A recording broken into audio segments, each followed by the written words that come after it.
9 hikers went into the mountains. None returned alive. When the rescue teams found their camp, the tent was torn open from the inside. Their boots, their clothes, still neatly laid out. And in the snow, barefoot footprints leading into the forest.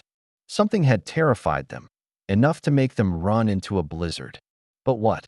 Now listen to the story of the Dyatlov Pass incident, the mystery that defied all logic. Before we begin, make sure to subscribe. It keeps stories like this alive. The year is 1959. The Soviet Union is a land wrapped in silence and snow, a country rebuilding itself through fear and strength. In the northern Ural Mountains, 9 young students from the Ural Polytechnic Institute prepare for the adventure of their lives. At the head of the group stands Igor Dyatlov, 23 years old, brilliant and meticulous. He is an engineer, a dreamer, and a man who believes that nature can be conquered with skill and reason. His friends trust him completely. Their goal: to reach the remote peak of Otorten, a name that, in the language of the local Mansi people, means don't go there. But they do not believe in superstition. They are students of science, not ghosts. They laugh as they pack their gear, check their cameras, and board a train bound for the icy wilderness.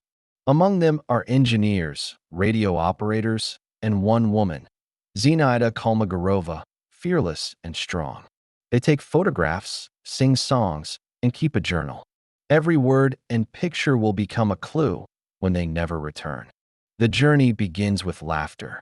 Snow crunches under boots. The cold bites, but spirits are high. They trek for days, crossing rivers and forests, until they reach the frozen slopes of the Urals. But then, the weather turns. A storm brews. Winds howl like voices in the dark. Their compass begins to falter. Visibility drops to almost nothing. Whiteout. They lose their way. Instead of heading toward Otorten, they drift west, onto the slopes of another mountain, Koletsyakal. In Mansi legend, its name means the mountain of the dead. They decide to make camp there, on the open snow. Dyatlov insists it's safer to stay put than risk moving in the dark. They pitch their tent, cook a small meal, and write their final diary entries. Everything is fine, one of them notes. We'll reach Otorten tomorrow. They never would. The night of February 1st, 1959, temperatures drop below -25°C. The wind screams across the slope. And sometime before dawn, something happens. The tent is slashed open from the inside. One by one, they flee into the storm, half-dressed, some barefoot. No one knows what drove them out. No one ever would. Days later, when they fail to return, a rescue mission is launched. Search teams scour the forest and mountains. And then they find it.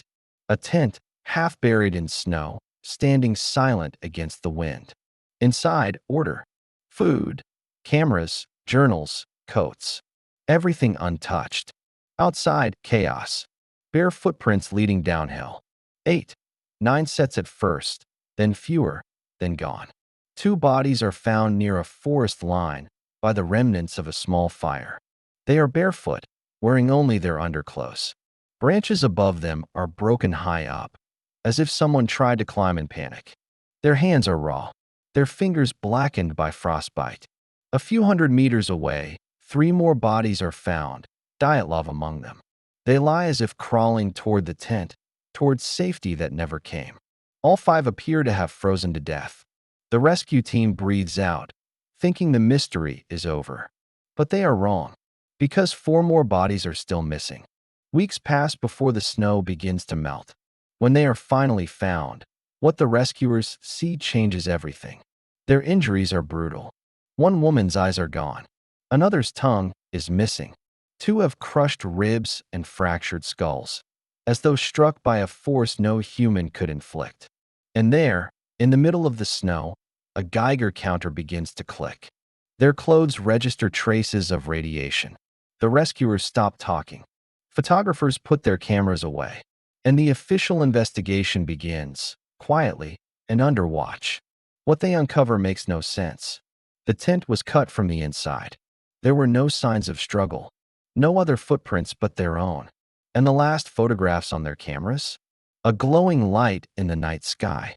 The Soviet government classifies the case almost immediately. The official report reads, "The cause of death, a compelling natural force." But no one knows what that force was. Avalanche? Military test? UFO? Madness? Every answer opens more questions. And in the stillness of the Ural Mountains, the snow covers the truth once again. Spring thaw. The ice melts slowly in the Ural Mountains, revealing what winter tried to hide. For bodies, buried under 4 meters of snow, emerge from a ravine. These were the last missing hikers. And what the rescuers see doesn't belong to nature. Their injuries are catastrophic. One man's ribs are shattered, his chest crushed as if by enormous pressure. Another's skull is split cleanly, no external wound, no blunt object nearby. The woman, Ludmila, is missing her eyes and tongue. But there are no animal tracks, no signs of an avalanche, only confusion and silence.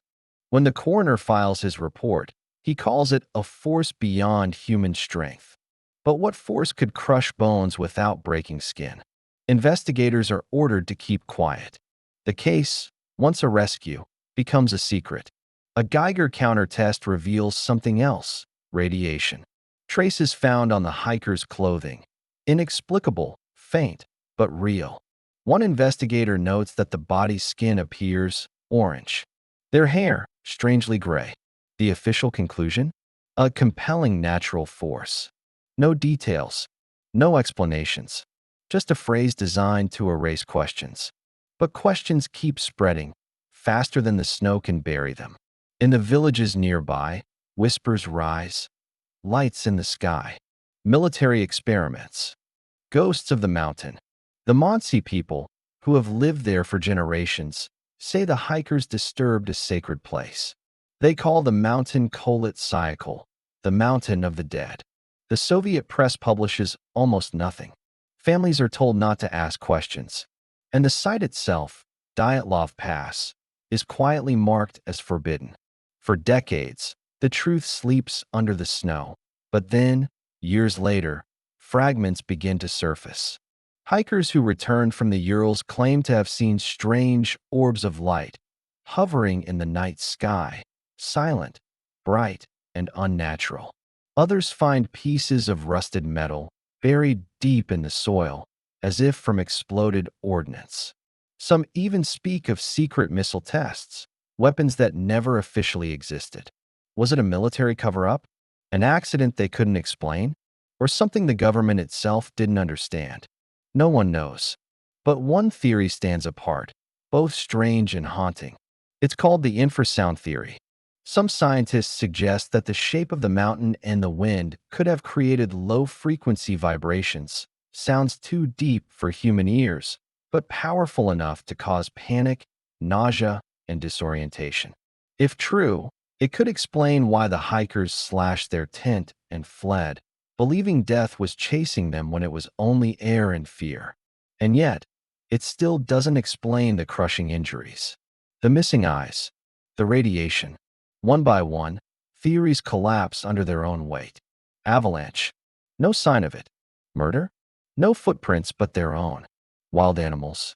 The wounds don't match. Aliens? No evidence, but the silence invites imagination. And so, the mystery lives.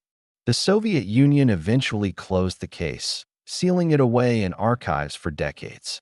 When those files were finally reopened years later, they revealed more contradictions than answers. Witnesses disappeared. Notes were redacted. The truth had become a ghost. For the families of the 9, the pain never ended. They were told to stop asking, to stop speaking, to let it go. But they couldn't. Each photograph recovered from the hikers' cameras, each journal entry, frozen in ink, became a piece of their final days. The last image, taken just before the storm, shows faint lights above the trees. No one knows what they are. Time moved on. The Soviet Union fell. The mountain kept its secret.